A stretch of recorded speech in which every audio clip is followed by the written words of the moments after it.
Praise the Lord. യോശുവ 24:15 ഞാനും എൻ്റെ കുടുംബവുമോ ഞങ്ങൾ യഹോവയെ സേവിക്കും. യോശുവയുടെ വാക്കുകൾ നമുക്ക് ഈ വാഗ്ദാനത്തെക്കുറിച്ച് ആഴമായി ചിന്തിക്കുവാൻ പ്രചോദനം നൽകുന്നു.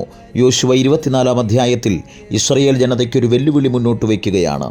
മറ്റു ദൈവങ്ങളെ സേവിക്കുമോ അതോ ജീവനുള്ള ദൈവമായ യഹോവയെ മാത്രം സേവിക്കുമോ?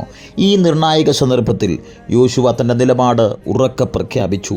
ഞാനും എൻ്റെ കുടുംബവും ഞങ്ങൾ യഹോവയെ സേവിക്കും.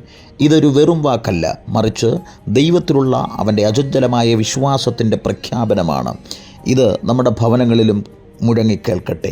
നമ്മുടെ വീടുകൾ ദൈവസാന്നിധ്യം നിറയേണ്ട ഇടങ്ങളാണ്. ദൈവപ്രവൃത്തി നമ്മുടെ ഭവനത്തിൽ നടക്കണമെങ്കിൽ നാം ഓരോരുത്തരും യോശുവയെപ്പോലെ ഒരു തീരുമാനമെടുക്കണം.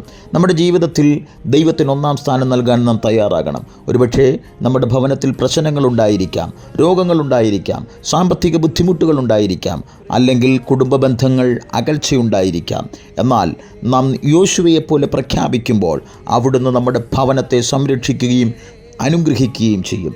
ഇന്ന് നാം ഒരു പ്രഖ്യാപനം നടത്തുക. എൻ്റെ ഭവനത്തിൽ ദൈവപ്രവൃത്തി നടക്കും. നമ്മുടെ വീടുകൾ പ്രാർത്ഥനയുടെ ഭവനങ്ങളായി മാറും.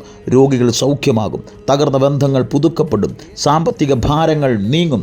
നമ്മുടെ കണ്ണുകൾക്ക് മുന്നിൽ ദൈവത്തിൻ്റെ അത്ഭുതങ്ങൾ കാണുവാൻ സാധിക്കും. അതുകൊണ്ട് ദൈവത്തെ നമ്മുടെ ഭവനത്തിൽ രാജാവായി വാഴിക്കാം.